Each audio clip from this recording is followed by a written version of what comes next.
Greetings, everyone, and welcome to the first International Space Bioresonance Summit.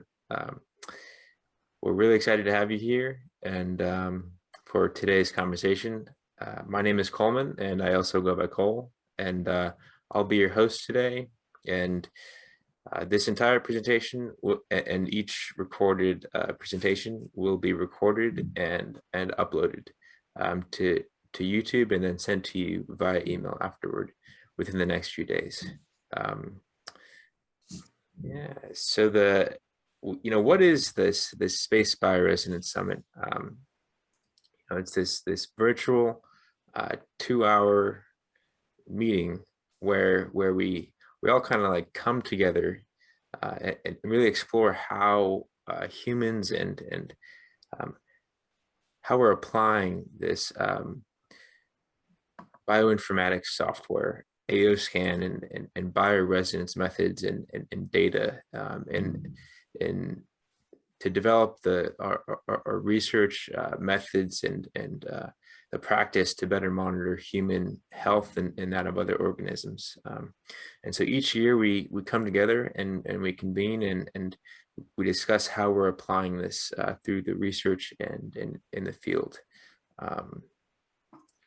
And so here's our schedule. I'll be speaking for the next 20 minutes on how we can use AOScan to remotely monitor the biomarkers of humans and plants on Earth and in microgravity, and then followed by Nadia Lutz here, and Becky Coots-Kimbley and Sarah Sabri and Nimesh Tapiwala. And after that, we can have an open discussion and Q&A. And hopefully, if there's enough time after each 15-minute presentation, we can each speaker can have around 5 minutes of Q&A where you can also ask them questions. Cool. Okay, let's get started.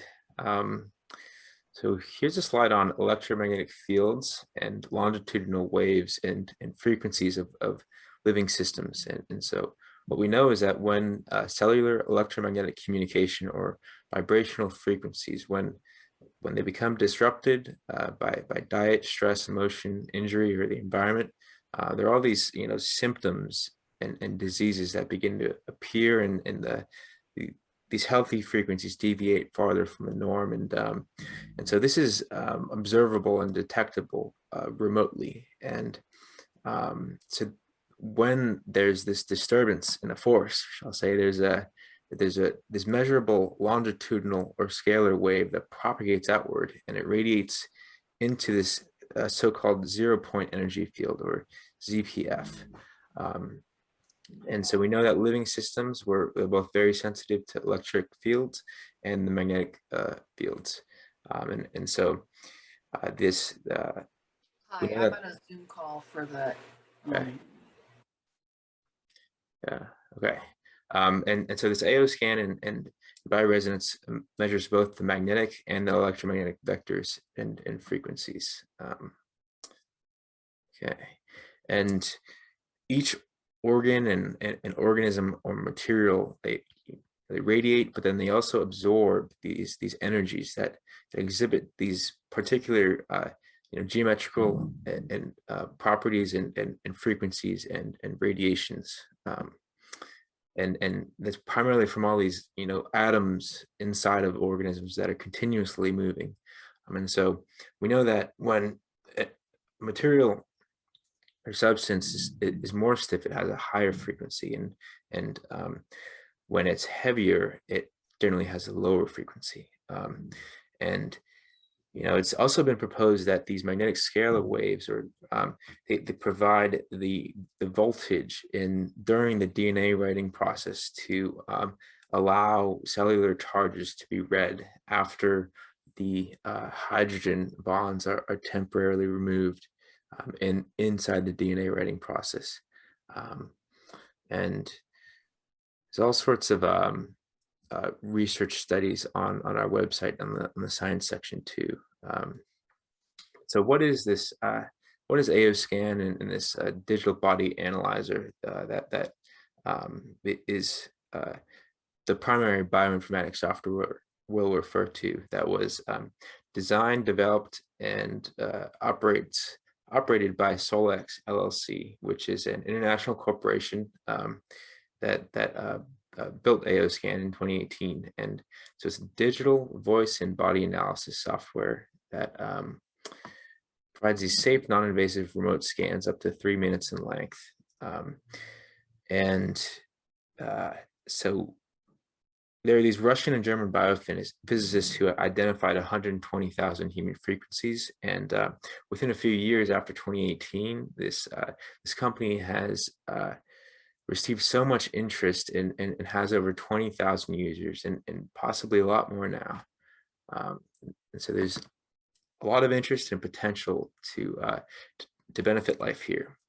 And people have mentioned that they've tried this software on astronauts and Russian cosmonauts on the ISS and in microgravity, and that they returned healthier than the astronauts who were not scanned.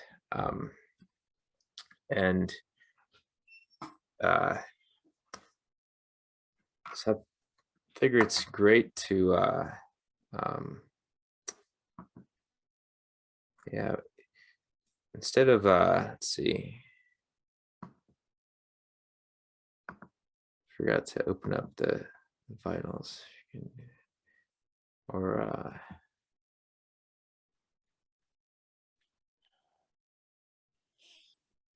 okay, well, maybe Nadia, you could present more about the vitals and comprehensive,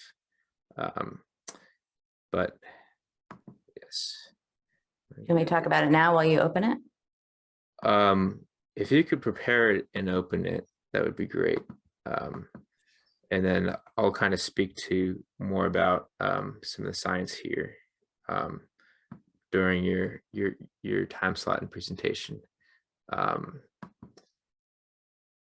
And here is the a slide on the this bioinformatics software that analyzes that the primary bioresonance process occurs in the subcortical cortex here, where 80% of the neurons lie in the subcortical brain.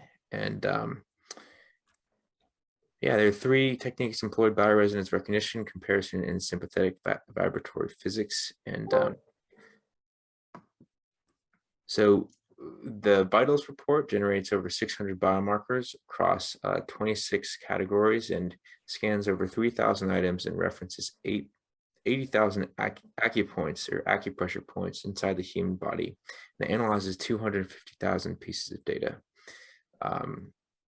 And so these reference points are analyzed in 15 different ways to confirm their accuracy. And this process of data analyzation takes around 30 seconds to complete. And so here is the other half of the data that's more physiological based, which is the comprehensive reports that provides over 750 biomarkers of human anatomy and subcomponents remotely from these short, up to 2 or 3 minute scans. And really, we can monitor just about anything in the human body and all the organs. And I find it really awesome and fascinating how we can even observe the individual 23 DNA markers inside the chromosomes and the subsystems inside the human cells. And yeah. And so almost all this data comes from a digital headshot and image of a human and from their presence and electromagnetic field. Yes. So here's some background into some bioresonance experiments with plants in the 1950s. There was the scientist Albert Abrahams, and so he used these 3 rheostats or variable electrical resistors to regulate current and emit sounds varying in pitch to detect the health and disease remotely from images. And And so it was a later experiment found that frequencies pulsed from these aerial photographs achieved around 25% increase per acre yield of cotton in Tucson, Arizona, compared to the state average. And then later that year, after several 5 to 10 minutes of pulse frequencies to these aerial photographs of a cornfield, there were 80 to 90% of these invasive Japanese beetles were removed. And so there was a similar success with applying this with later with corn stalks and removing this invasive beetle species in the early 1950s. And so, every living plant actually has this critical rotational position, CRP, that's established from the Earth's magnetic field when these seeds are sprouted. And so it's believed that there are these nodal points within a plant's electromagnetic field that concentrate these radiations that can be located from a portable detector with a probe and a rubbing plate. And a lot of this was read from this wonderful book, The Secret Life of Plants. Before we go on to this next slide here, they also found that some experiments with plants weren't always that successful because there was a lot of interference from irrigation pipes, high tension wires, leaky transformers, wire fences, and plant pots and soil conditions. So have to keep our eyes out for really understanding how this interference may skew experiments and potentially interfere with scans.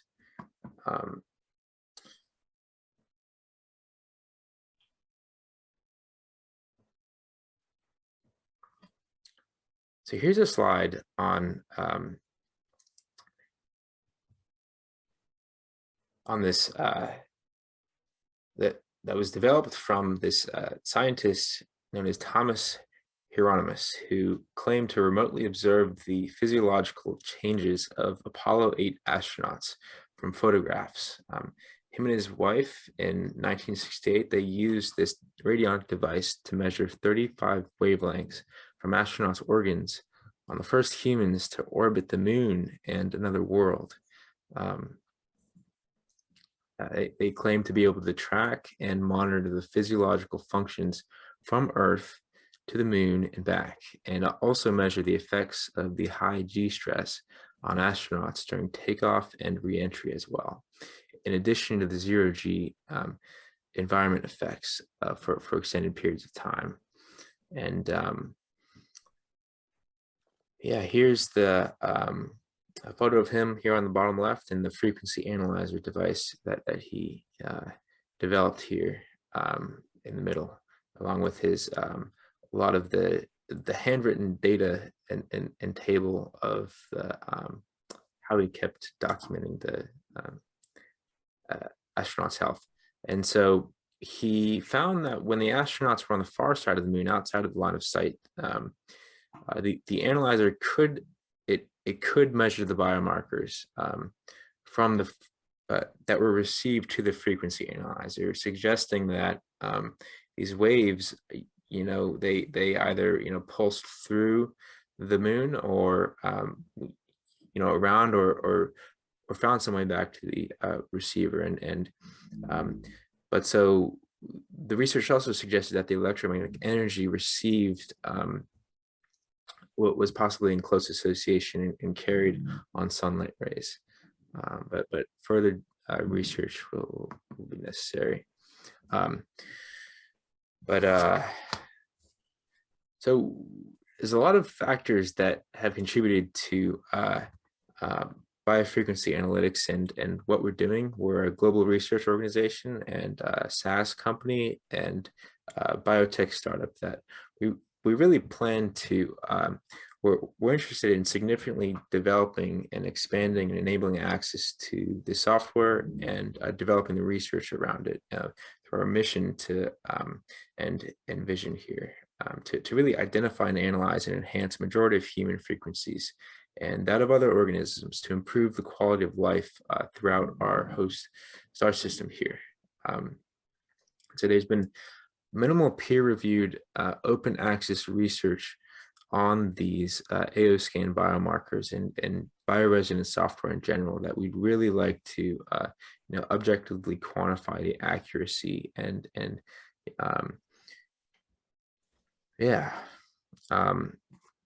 so some of the other challenges are that there's a lot of lack of human frequency derived data, and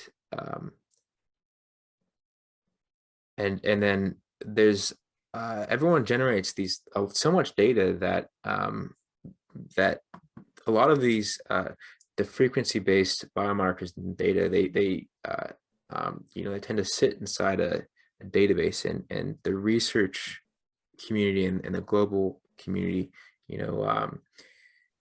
they don't quite have access to analyze that that data that could potentially be used to improve our understanding of human health, and so if we're looking to really enable access and to through this vetted and peer review process, and just imagine the research and science that could be enabled from accessing the largest human frequency based database on Earth here.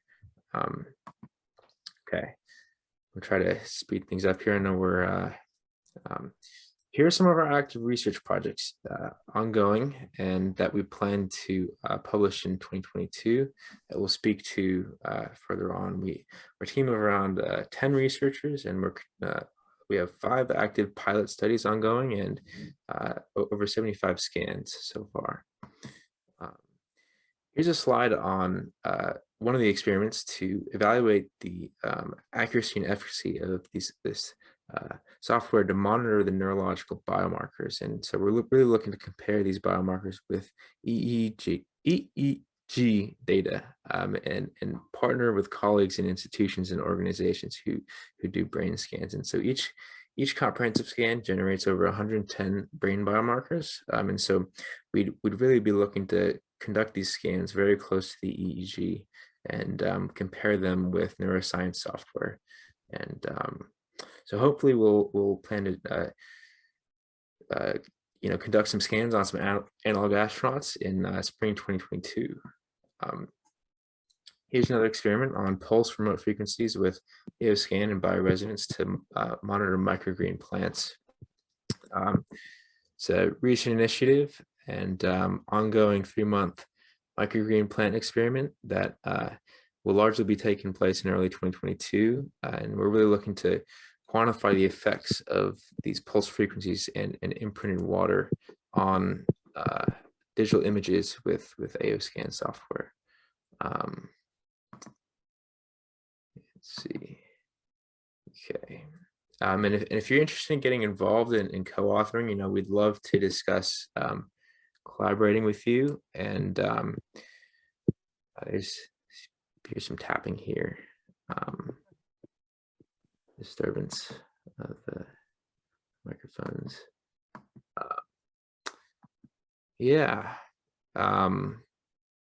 I figure the more research that we publish and put out there, and the more experiments we have, the better. So here are some of our sunflower seeds here on the right, growing currently. And there's another exciting experiment that will take place in 2022 as well, evaluating the accuracy and sensitivity on the metabolic biomarkers. And so we know that during human spaceflight, there's the altered gut biome and microbiome, that there are these elevated I'm not even going to try to pronounce that, but these 2 bacteria species here that start with the F and the B are comprise over 90% of the bacteria in our gut. and so they become altered in microgravity. And yeah, and so we'd like to come in here and hopefully eventually determine some of these biomarkers inside the vitals and comprehensive that might be potentially associated with these genes and the fermentation and respiration process here. And so we to conduct this experiment, we'd plan to do remote scans and then compare the data with data from this digestive breath test device called Food Marble that detects the fermentation and measures the hydrogen and methane levels in our breath, which is indicative of food sensitivities. And so we can compare this real-time feedback with the vitals data. And then there are also some alternative options, but really whatever people are interested in collaborating and whatever data we can use and develop.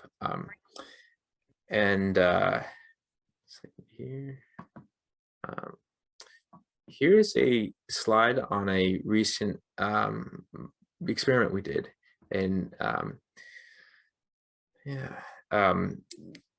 in fall 2021, we conducted 10 comprehensive scans on an astronaut in low Earth orbit after initial short-term exposure to microgravity.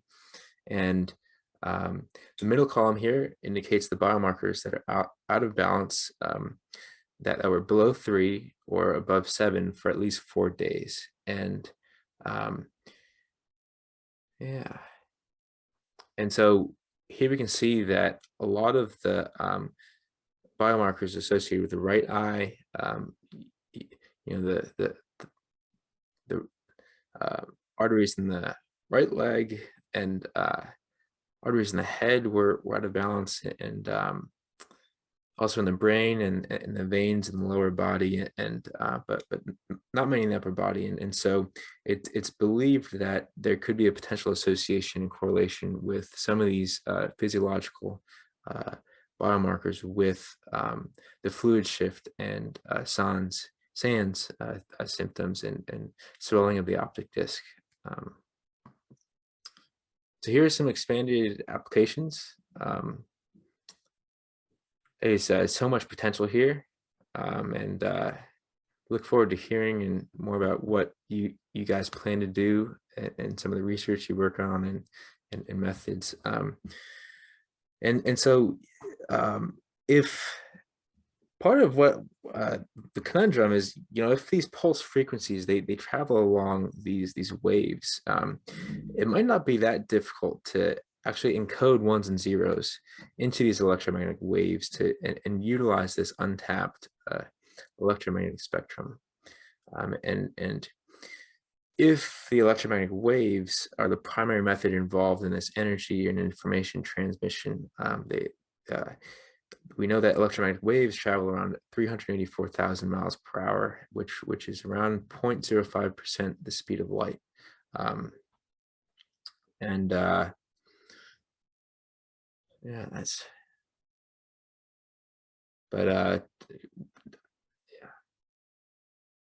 And so here's some significance and implications. I believe this method may become integrated into the global smartphone market and holds the potential to increase human health data significantly.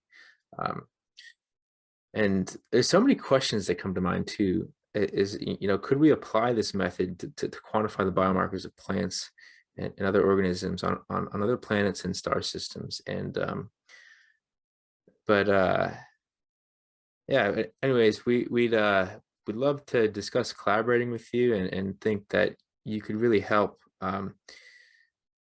us provide peer-reviewed research and enable this bioinformatics software to become more trusted amongst the medical community and as a device. And I'm willing to put forth thousands of hours over the next 5 to 10 years to really help develop the research.